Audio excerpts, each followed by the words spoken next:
Hi learners! In the last video we were discussing the question and answers of literary theory. So we have completed the section A which contains short answer type questions. Now let's get into section B, paragraph type questions. So the first question is, what is womanism? So this is a question from the chapter Feminism, right?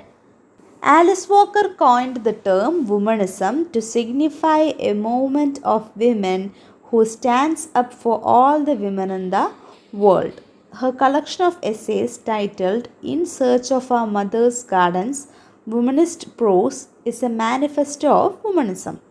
She wanted to give an organic name to the feminism of Afro-American women who are fighting against the sexism of their own men and racism of white women.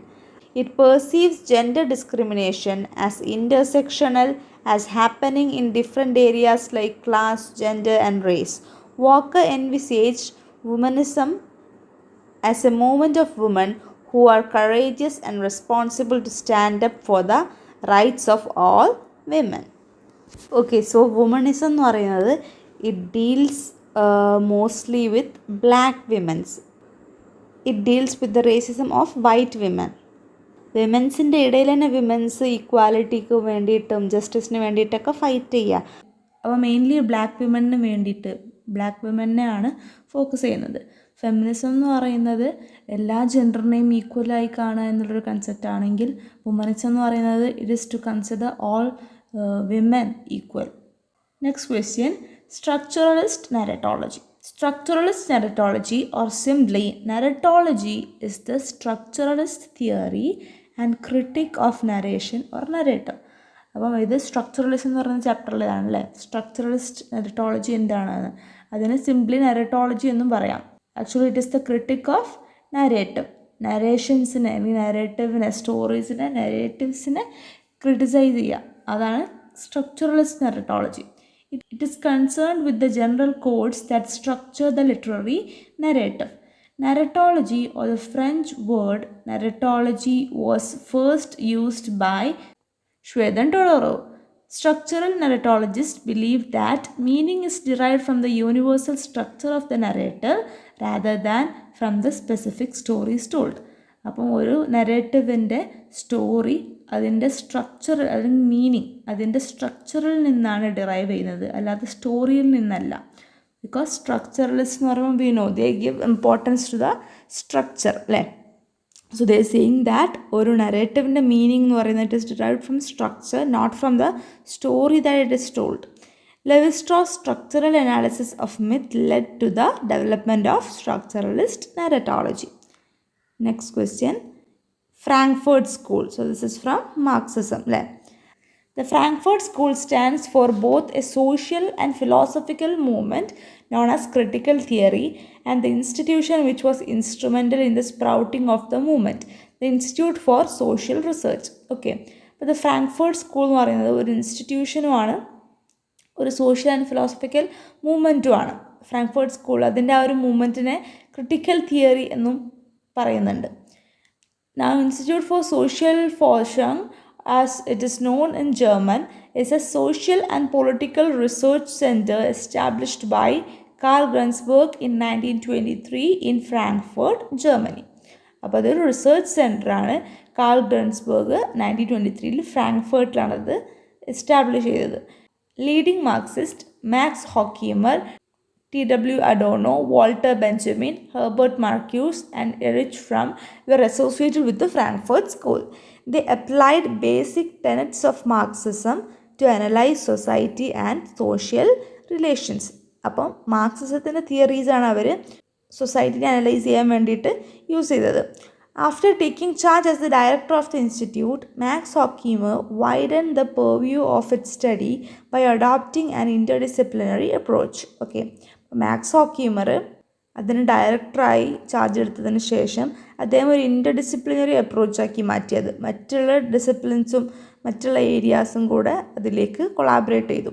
The members of the school adopted principles of psychoanalysis, existentialism, structuralism, and principles of Hegel. The theoretical contribution of Frankfurt School is collectively termed as critical theory. Okay, ഇപ്പോൾ Frankfurt സ്കൂളിൻ്റെ ആ ഒരു theoretical contributions മൊത്തത്തിൽ critical theory എന്നും വിളിക്കുന്നുണ്ട്. Next question, the two paradigms within cultural studies. Cultural സ്റ്റഡീസിൻ്റെ 2 paradigms ഏതൊക്കെയാണ്? അതാരാ കൊടുക്കുന്നത്? സ്റ്റുവാർട്ട് ഹാൾ ആണ് അല്ലേ. Stuart Hall in his essay cultural studies 2 paradigms, Stuart Hall envisages the existence of 2 paradigms within cultural studies, culturalism and structuralism. അപ്പോൾ ആ 2 paradigms എന്ന് പറയുന്നത് എന്തൊക്കെയാണ്? Cultural സ്റ്റഡീസിൻ്റെ കൾച്ചറലിസവും സ്ട്രക്ചറലിസവും. And Stuart Hall is explaining about it in his essay Cultural Studies 2 Paradigms. Essayൻ്റെ name പഠിക്കാൻ സിമ്പിളാണ് അല്ലേ. Cultural Studies 2 Paradigms. The fundamental difference between these 2 paradigms is how they understand culture. അപ്പോൾ കൾച്ചറലിസവും സ്ട്രക്ചറലിസവും തമ്മിലുള്ള ഡിഫറൻസ് വരുന്നത് രണ്ടും കൾച്ചറിനെ എങ്ങനെ അണ്ടർസ്റ്റാൻഡ് ചെയ്യുന്നു എന്നതിൽ നോക്കിയിട്ടാണ്. According to culturalism, the lived experience of human beings determines culture. It is the product of human action in historical and materialistic context. അപ്പോൾ four culturalism ഈ കൾച്ചർ എന്ന് പറയുന്നത് എക്സ്പീരിയൻസിലൂടെ കിട്ടുന്നതാണ്, ഹ്യൂമൻ ബീങ്സിൻ്റെ ആക്ഷൻസിലൂടെയൊക്കെ ഉണ്ടായി വരുന്നതാണ്. But for structuralism believes the human experience itself is shaped by the underlying structures in society which are the sources of culture. അപ്പം structuralism പറയുന്നത് culture means the human experience it സെൽഫാണ്, എക്സ്പീരിയൻസിലൂടെ ഉണ്ടാവുന്നതല്ല, ആ എക്സ്പീരിയൻസ് ഇറ്റ് സെൽഫ് കൾച്ചറാണ് എന്നുള്ള ഒരു തോട്ടാണ് സ്ട്രക്ചറലിസത്തിലുള്ളത്. Thus human experience is not the source but the effect of culture. അപ്പോൾ കൾച്ചറിൻ്റെ ഒരു എഫക്റ്റാണ് ഹ്യൂമൻ എക്സ്പീരിയൻസ്, അല്ലാതെ ഹ്യൂമൻ എക്സ്പീരിയൻസിലൂടെ ഉണ്ടാവുന്നതല്ല കൾച്ചർ എന്നുള്ള ഐഡിയ ആണ് സ്ട്രക്ചറലിസത്തിനുള്ളത്. While culturalism puts human experience central to culture, structuralism is anti-human in the sense that it subordinates human actions to the social practices that are structured. Culturalism human experience-നാണ് importance കൊടുക്കുന്നത്, but structuralism ഒരു anti human സെൻസിലാണ്. Next question, Foucauldian notion of power. New historicism employs the theory of power developed by French philosopher Michel Foucault. Theory of power വരുന്നത് new ഹിസ്റ്റോറിസത്തിലാണ്. According to him, power is a structure of action that can be attributed as it is a complex set of structures. It cannot be located anywhere as it is circulated, diffused everywhere in the society. Power എന്ന് പറയുന്നൊരു complex സ്ട്രക്ചറാണ്, അതിന് എവിടെയും locate ചെയ്യാൻ പറ്റില്ല, because അത് സൊസൈറ്റിയിൽ circulate ചെയ്ത് സൊസൈറ്റിയിൽ ഡിഫ്യൂസ് ചെയ്ത് അലിഞ്ഞു കിടക്കുന്ന ഒരു സംഭവമാണ്. It is A system of relations, ഒരു സിസ്റ്റം ഓഫ് റിലേഷൻസ് ആണത്, ഒരു റിലേഷൻഷിപ്പ് പോലെ. Foucault's other famous observation, where there is power there is resistance, is in the line of niche. In his concept of power, Foucault was influenced by German philosopher Friedrich Nietzsche. അപ്പോൾ നീഷിൻ്റെ ഒരു idea ആണ് എന്ന് പറയുന്നത്, നീഷിൻ്റെ ലൈൻസിൽ വരുന്ന ലൈൻസാണ്. നീഷാണ് ഫൊക്കോൾട്ടിനെ ഇൻഫ്ലുവൻസ് ചെയ്തത്. Where there is power there is resistance, power ഉള്ളിടത്താണ് റെസിസ്റ്റൻസ് ഉണ്ടാവുക, പവർ ഇല്ലാത്തത് റെസിസ്റ്റ് ചെയ്യൂലല്ലോ. The world according to him is powers in motion. So world എന്ന് പറയുന്നത് പവറിൻ്റെ മോഷനാണ് എന്നാണ് അദ്ദേഹം പറയുന്നത്. Network of mutually contending forces in life according to Nietzsche. ഇപ്പം നീഷ് എന്ന് പറയുന്നത് world is the network of mutually contending forces. ഒരു പവറിൻ്റെ ഒക്കെ ഒരു കളിയാണ്, അങ്ങോട്ടും ഇങ്ങോട്ടുള്ള ഫോഴ്സുകളുടെ ഒരു കളിയാണ്. Foucault was more interested in how power works in the world than what it is. Foucault power എന്താണെന്നല്ല, പവർ എങ്ങനെ വർക്ക് ചെയ്യുന്നു എന്നതിലാണ് കോൺസെൻട്രേറ്റ് ചെയ്തത്. Okay, so these are the ideas of power according to Foucault. The main point is that according to him, power is a structure of action that cannot be attributed as it is a complex set of structures, and it cannot be located anywhere as it is circulated, diffused everywhere in the society. Next question, transgender identity. ട്രാൻസ്ജെൻഡേഴ്സിൻ്റെ identity, gender identity അല്ലെങ്കിൽ sexuality, ഇത് തമ്മിലുള്ള difference എന്താണെന്നാണ് transgender identity നമുക്ക് പറഞ്ഞു തരുന്നത്. ഇപ്പോൾ gender identity എന്ന് പറയുന്നതും സെക്ഷുവാലിറ്റി അല്ലെങ്കിൽ സെക്ഷൽ ഓറിയൻറ്റേഷൻ എന്ന് പറയണം, ഇത് രണ്ടും രണ്ടാണ്. ജെൻഡർ ഐഡൻറ്റിറ്റി എന്ന് പറയുന്നത് ഒരു പേഴ്സണിനെ നോക്കിയിട്ട് അയാളുടെ ഒരു ജെൻഡർ തീരുമാനിക്കുന്നതാണ്. ഒരു ഫീമെയിലാണോ മെയിലാണോ അല്ലെങ്കിൽ വേറെ ഏതെങ്കിലും ജെൻഡർ ആണോ എന്നുള്ളത്. വറാസ് സെക്ഷുവാലിറ്റി അല്ലെങ്കിൽ സെക്ഷുവൽ ഓറിയൻറ്റേഷൻ എന്ന് പറയുന്നത് ആ പേഴ്സണിന് ഏത് സെക്സിനോടാണ് സെക്ഷുവൽ അട്രാക്ഷൻ ഫീൽ ചെയ്യുന്നത് അതിനെ ബേസ് ചെയ്തിട്ടാണ്. Okay. Now, transgender identity is a fundamentally unique category within the complex site of queer studies. While other constituent ideas under the ambit of queer theory are related to sexuality, transgender denotes gender identity of a person. Transgender എന്ന് പറയുന്നത് ഒരു പേഴ്സണിൻ്റെ gender ഐഡൻറ്റിറ്റിയാണ്, അല്ലാതെ അയാളുടെ sexuality അല്ല. Gender identity and sexuality or sexual orientation are two fundamentally different concepts. Gender identity is a person's sense of gender, and sexual orientation on the other hand is determined by the gender of the person or persons to whom one feels romantic or sexual attraction. So like a cisgender person, a transgender can also be a lesbian, gay, straight or bisexual. Simon de Beauvoir said that gender is constructed unlike sex. So gender identity can be very different from the sex of a person. അപ്പോൾ gender identity എന്ന് പറയുന്നതും അയാളുടെ sexuality എന്ന് പറയുന്നതും different ആണ്. Okay. So that is what happens in transgenders or transgender identity എന്ന് പറയുമ്പോൾ we have to know that. Next topic subaltern studies. Subaltern എന്ന് പറയുന്നത് എന്താ? സിംപ്ലി ഒപ്രസ്ഡ് ആയിട്ടുള്ള ആൾക്കാർ, അവരുടെ ഒരു സ്റ്റഡിയാണ്. So, subaltern studies refers to the study of social groups excluded from dominant power structures. The subaltern refers to classes suffering under hegemonic domination of a ruling elite class that denies them the basic rights of participation in the making of local history and culture as active individuals of the same nation.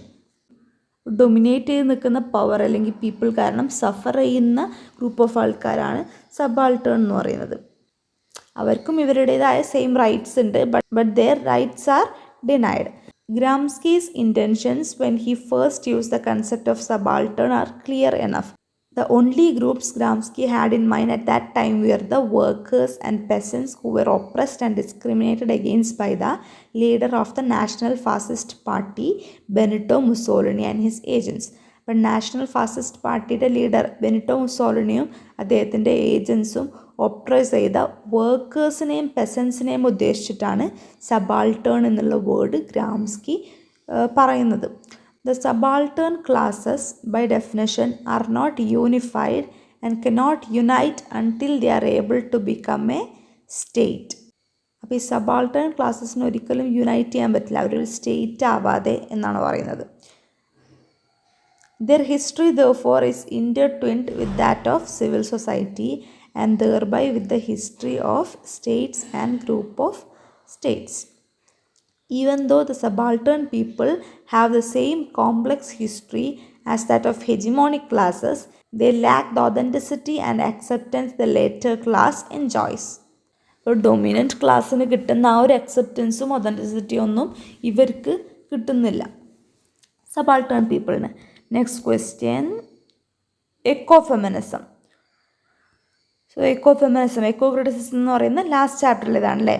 So according to എക്കോഫെമിനിസം പറയുന്നത് എന്താ? Echo എന്ന് പറഞ്ഞാൽ ecology അല്ലേ, അപ്പം നമ്മൾ പറയുന്നുണ്ട് ആ ഒരു ചാപ്റ്ററിൻ്റെ എക്സ്പ്ലനേഷനിൽ. സോ എക്കോഫെമിനിസം എന്ന് പറയുന്നത്, according to ecofeminism, whatever human beings or men do to the nature it affects more to women. Okay, മെന്ന് നേച്ചറിനോട് ചെയ്യുന്ന കാര്യങ്ങളൊക്കെ കൂടുതൽ എഫക്റ്റ് ചെയ്യുന്നത് വിമനെയാണ്. വിമൻസിനോടുള്ള ഓപ്പറേഷനൊക്കെ that is connected to nature എന്നുള്ള ഐഡിയ ഒക്കെയാണ് എക്കോഫെമിനിസത്തിൽ വരുന്നത്. Now, ecofeminism is a philosophy and movement born from the belief that the patriarchal systems of domination and oppression of women are directly connected to the systems of domination and destruction of the environment. Okay, അപ്പോൾ environment ഡിസ്ട്രക്ഷനും domination of വിമനും അത് രണ്ടും connected ആണ്. Ecofeminists argue that there is a strong parallel that exists between the oppression of women in families and society and the degradation of nature. Both are done by men. അപ്പം നേച്ചറിനെ degrade ചെയ്യുന്നതും വിമനെ oppressed ചെയ്യുന്നതും ഒരേ ആൾക്കാരാണ്, മെന്നാണ് എന്നാണ് എക്കോഫെമിനിസ്റ്റുകൾ പറയുന്നത്. Ecofeminists also posit that man-induced natural disasters and the destruction of ecosystem and environment leads to displacement, poverty, erosion of livelihood and resources which affect women more than the men in the patriarchal society. ഇപ്പോൾ നമ്മൾ പറഞ്ഞ point അല്ലേ, മാന് environment ഉണ്ടാക്കുന്ന ഇഷ്യൂസൊക്കെ, പ്രോബ്ലംസൊക്കെ, poverty, erosion of livelihood, അങ്ങനത്തെ കാര്യങ്ങളൊക്കെ it affects women more than men. That is what ecofeminism says. അപ്പം നമ്മൾ പാരഗ്രാഫ് ടൈപ്പ് ക്വസ്റ്റ്യൻസ് കംപ്ലീറ്റ് ആയി. ഒരു 8 ക്വസ്റ്റ്യൻസ് ഉണ്ടായിരുന്നു 6 മാർക്കിൻ്റെ. Now next essay type questions, 4 essay type ക്വസ്റ്റ്യൻസും കൂടെയാണ് നമുക്ക് നോക്കാനുള്ളത്. In what ways does Marxist theory form the foundation of cultural studies? Marxist theory എങ്ങനെയാണ് കൾച്ചറൽ സ്റ്റഡീസിൻ്റെ ഫൗണ്ടേഷൻ ആവുന്നത്? കൾച്ചറൽ സ്റ്റഡീസ് എന്ന് പറയുമ്പോൾ കൾച്ചറിൻ്റെ സ്റ്റഡീസ് ആണല്ലേ. According to Marxism society is divided into 2, base and super സ്ട്രക്ചറിലെ. അതിൽ സൂപ്പർ സ്ട്രക്ചറിൽ വരുന്നതാണ് കൾച്ചറൊക്കെ. Cultural studies is an interdisciplinary field of study concerned with how cultural production and reproduction in a society is determined by the social, political and economic forces acting in that society. Cultural studies study ചെയ്യുന്നത് cultural production and reproduction in a society, അതെങ്ങനെയാണ് social, political and economic ഫോഴ്സസിനെ base ചെയ്തിട്ട് എങ്ങനെയാണ് determine ചെയ്യുന്നത് എന്നുള്ളതൊക്കെയാണ്. It also seeks to understand how culture can change the existing world and its order. അപ്പോൾ കൾച്ചറിൻ്റെ ഒരു സ്റ്റഡിയാണല്ലോ culture സ്റ്റഡീസിൽ. അപ്പോൾ കൾച്ചറിനെ എങ്ങനെയാണ് എക്സിസ്റ്റിംഗ് വേൾഡിനെ ചേഞ്ച് ചെയ്യാൻ പറ്റുക, അങ്ങനത്തെ സ്റ്റഡീസൊക്കെയാണ് അതിൽ വരുന്നത്. Its principles and methodology of cultural analysis is significantly informed and influenced by Marxist critique of culture and society. As Lawrence Grossberg writes, cultural studies explores the historical possibilities of transforming people's lived realities and relations of power within which those realities are constructed. Cultural studies critically questions the common understanding, belief, and the histories that shape the society. According to this theory, culture is the lived experience and not a fact to be understood and explained. Cultural studies, it is not a fact that can be explained. It is a lived experience. Cultural studies emerged in Britain in the late 1950s as a result of studies and ideation of Richard Hogarth and Raymond Williams, who were later joined by Stuart Hall. Publication of Culture and Society by Raymond Williams in 1958 was the major event in the history of cultural studies. Raymond Williams' Culture and Society work. Okay. Williams overturned the familiar assumptions about culture in his book. Richard Hogarth founded the Center for Contemporary Cultural Studies at the University of Birmingham in 1964. Both Williams and Hogarth, coming from working class background, were aware of the tradition of the high culture marginalizing the low culture.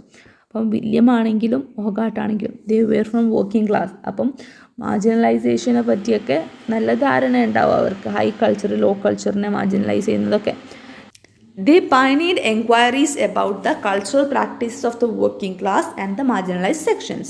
Together, the work of Williams, Hall and Hogarth made cultural studies a prominent academic and theoretical field all over the world.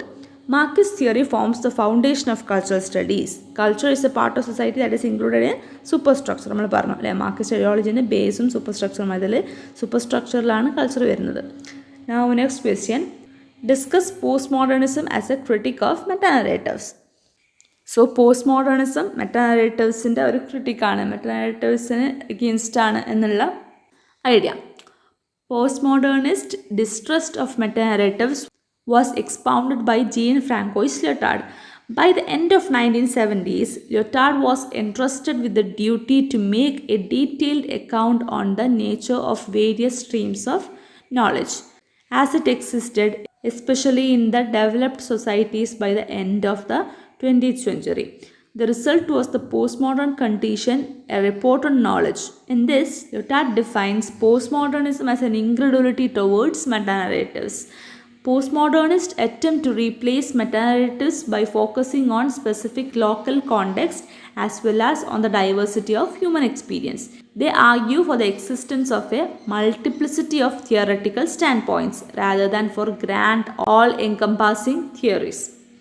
Letard states two major types of discourses here: scientific knowledge and narrative knowledge. ഇപ്പോൾ Lyotard പറയുന്നുണ്ട് scientific knowledge ഉണ്ട്, narrative knowledge ഉണ്ട്. Scientific knowledge എന്ന് പറയുന്നത് where scientific statements were described through narratives about the physical world. Scientific knowledge എന്ന് പറയുന്നത് നറേറ്റീവ്സിലൂടെ scientific statements describe ചെയ്യുന്നത്. നറേറ്റീവ് നോളജോ the various stories propagated by different communities stating their present status, history and aspiration for future. അപ്പം ഓരോ കമ്മ്യൂണിറ്റീസിൻ്റെ histories propagate ചെയ്യുന്നതാണ് narrative knowledge. Scientific knowledge ഉണ്ട്, narrative knowledge ഉണ്ട്. He declares that the foundation for human existence and society is narratives and that science itself can't encompass the entire knowledge of the world. The two major types of grand narratives proposed by Lyotard are speculative grand narrative and the grand narrative of emancipation അല്ലെങ്കിൽ freedom.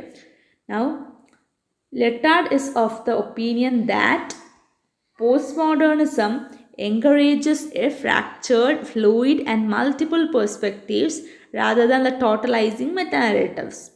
അപ്പോൾ മെറ്റാനറേറ്റീവ്സ് ഒരു കാര്യം totalise ചെയ്യാണ്, whereas post modernism അതിനല്ല encourage ചെയ്യുന്നത്. Post modernism multiple പെർസ്പെക്റ്റീവ്സിനെയാണ് welcome ചെയ്യുന്നത്, okay, different ഐഡിയാസിനെ. Lyotard thus contributed to theoretical positioning of postmodernism by identifying the grand narrative of modernism and depicting postmodern condition as resistance to meta-narratives. He contemplated the postmodern condition of knowledge as fragmented and unstable. Next question. Discuss Freud's principles that form the basis for psychoanalytic criticism. Okay, അപ്പോൾ psychoanalytic തിയറിയിലൊരു question അല്ലേ. അപ്പോൾ psychoanalytic ക്രിറ്റിസിസത്തിൽ ഫ്രൂയിഡിൻ്റെ ഒരു concept എന്ന് പറയുന്നത് unconscious എന്ന് പറയുന്നതാണ് അല്ലേ. മൈൻഡിലൊരു unconscious ഉണ്ട് എന്നുള്ളതൊക്കെ ഫ്രൂയിഡിൻ്റെ ഐഡിയാസാണ്. അപ്പം അദ്ദേഹം അൺകോൺഷ്യസ്, പ്രീ കോൺഷ്യസ് അങ്ങനത്തെ രണ്ട് ക്ലാസിഫിക്കേഷൻ പറയുന്നുണ്ട് ഒരു ഹ്യൂമൻ സൈക്കിന്. പിന്നെ ID, ഈഗോ, സൂപ്പർ ഈഗോ, ഈ രണ്ട് കാര്യങ്ങളാണ്. So, psychoanalytic criticism is informed by the branch of psychology known as psychoanalysis, developed by Sigmund Freud, one of the most influential thinkers of the modern world. Psychoanalysis is a set of theories including topographic theory and structural theory and a set of other related theories on the working of the unconscious mind and its manifestation, the role and nature of dream in a psyche, the origin and development of sexual desires, types of psychoneurosis and the therapeutic techniques for various mental disorders. ഇപ്പോൾ psycho അനാലിസിസിൽ വരുന്ന ടോപ്പിക്സാണ് ഇപ്പോൾ ഈ കോമട്ട് പറഞ്ഞതൊക്കെ. Psycho analysis എന്ന് പറയുന്നത് അതിൽ രണ്ട് set of theories ആണുള്ളത്. ഫ്രൂയിഡ് കൊണ്ടുവന്നതാണ് ഈ സൈക്കോ അനാലിസിസ് എന്ന് പറയുന്ന ഒരു ബ്രാഞ്ച് തന്നെ അല്ലേ. ഹി ഡെവലപ്ഡ് ഇറ്റ് ആൻഡ് അതിൽ ടോപ്പോഗ്രഫിക് തിയറി ഉണ്ട്, സ്ട്രക്ചറൽ തിയറി ഉണ്ട്. In topographic theory Freud summarises ആണ് കേട്ടോ, ഒരു മിസ്റ്റേക്ക് ഉണ്ട്. Freud summarizes that there are three qualities to mental processes which are either conscious, preconscious or unconscious, which are not absolute nor permanent.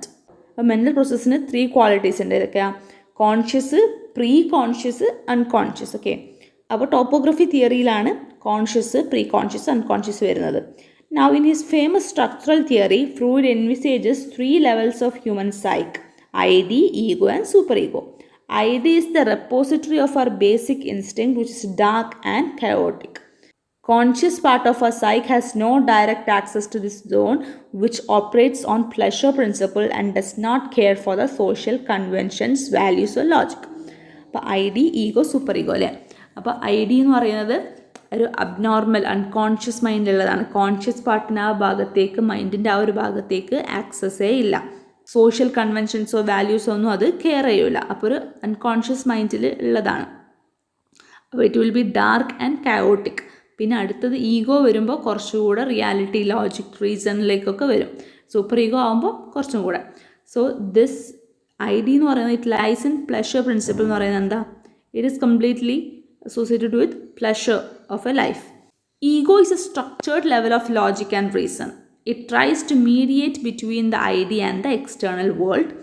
ഐഡിയും external വേൾഡും തമ്മിൽ connect ചെയ്യാൻ ശ്രമിക്കുന്ന സ്റ്റേജാണ് ego. And operates on the reality principle. അപ്പം ഒന്ന് pleasure പ്രിൻസിപ്പിളിലാണെങ്കിൽ ID, pleasure പ്രിൻസിപ്പിളാണെങ്കിൽ ego operates on reality principle. കുറച്ച് റിയാലിറ്റിയിലേക്ക് വരികയാണ്. Super ego is the surface level of our consciousness which develops simultaneously with ego. It sets limit to our desires and aspirations with realistic judgments and evaluations. ഇപ്പോൾ super ego എന്ന് പറയുന്നത് it is the surface level of our consciousness. ഏറ്റവും conscious ആയിട്ടുള്ള സൊസൈറ്റിയൊക്കെ എങ്ങനെ behave ചെയ്യുമെന്നൊക്കെ നോക്കുന്ന നമ്മളുടെ ഡിസയേഴ്സിനൊക്കെ limit വെക്കുന്ന ഒരു സ്റ്റേജാണ് super ego. Now the last question. Write an essay on Edward Said and orientalism. ഇപ്പോൾ എഡ്വേർഡ് സെഡ് ഓറിയൻ്റലിസത്തിനെ പറ്റി കുറേ പറയുന്നുണ്ട്. ഓറിയൻ്റലിസം എന്ന് പറയുന്നൊരു ബുക്കും അദ്ദേഹം എഴുതിയിട്ടുണ്ട്. ഓറിയൻ്റലിസം എന്ന് പറയുന്നത് എന്താ? It is A western idea of gaining power over the ഓറിയൻസ്. Okay, അപ്പം വെസ്റ്റേൺ പീപ്പിൾ ഓറിയൻസിൻ്റെ പുറത്ത്, ഓറിയൻ്റൽ പീപ്പിളിൻ്റെ പുറത്തൊരു പവർ ഗെയിൻ ചെയ്യുക, അതാണ് ഓറിയൻ്റലിസത്തിൽ വരുന്നത്. Now Edward Said's orientalism presents the idea of orientalism. Said defines orientalism as the west representation of the Orient or the colonized countries of Asia and Africa. According to him, Orientalism is best defined by its oppositeness to the West. Orientalism is the inferior other of the West or Occident. The West is cultured, educated and progressive. It is the seat of all knowledge, as Macaulay declared. Orient is then seen as mysterious, barbarous and the abode of poverty and ignorance. Said states that Orientalism is a construction of the West to legitimate colonial rule. Orientalism comprises the West view of the Orient and not reality at all. അപ്പോൾ ഓറിയൻ്റലിസത്തിൽ വെസ്റ്റിൻ്റെ view of orient ആണ് നമ്മൾ കാണുന്നത്, not the reality. Said also categorises orientalism into two, latent and manifest. അപ്പം ഓറിയൻ്റലിസത്തിന് രണ്ടാക്കുന്നുണ്ട്, Said ലേറ്റൻറ്റും മാനിഫെസ്റ്റും. Latent orientalism resides in the imagination of the west. Latent orientation എന്ന് പറയുന്നത് വെസ്റ്റിൻ്റെ ഒരു ഇമാജിനേഷനാണ് about orient. This collective imagination is rather constant. അപ്പോൾ അവരുടെ ഒരു കളക്റ്റീവ് ഇമാജിനേഷൻ കോൺസ്റ്റൻ്റ് ആണ്. Manifest orientalism on the other hand is the depiction of the orient in western text and colonial discourses. അപ്പോൾ മാനിഫെസ്റ്റ് ഓറിയൻ്റലിസം എന്ന് പറയുന്നത് it is how orient is represented in western text. The manner and the method of representation may change according to different periods in history, but the underlying patterns and motives may be the same. Both the varieties of Orientalism create stereotypes to perpetuate and to legitimate the Western racial and gender supremacy. അപ്പോൾ westerns ഓറിയൻറ്റിനെ present ചെയ്യുമ്പം ഇതിൽ of course make them dominant അല്ലേ. അപ്പോൾ അവരെ സുപ്രീമായിട്ടാണ് അവർ consider ചെയ്യുക. So this is all about the question paper explanation. So if this video was useful for you, please consider subscribing to this channel. So that's all. Thank you.